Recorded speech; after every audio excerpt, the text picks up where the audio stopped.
Hello guys, this is 6R engine 125 kVA.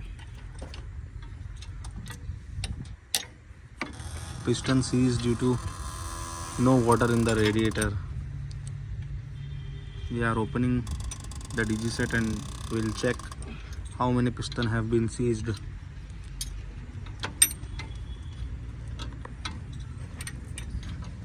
As you can see, the process has started.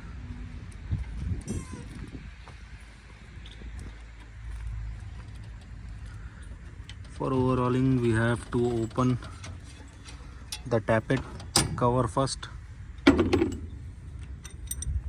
then we will remove the head,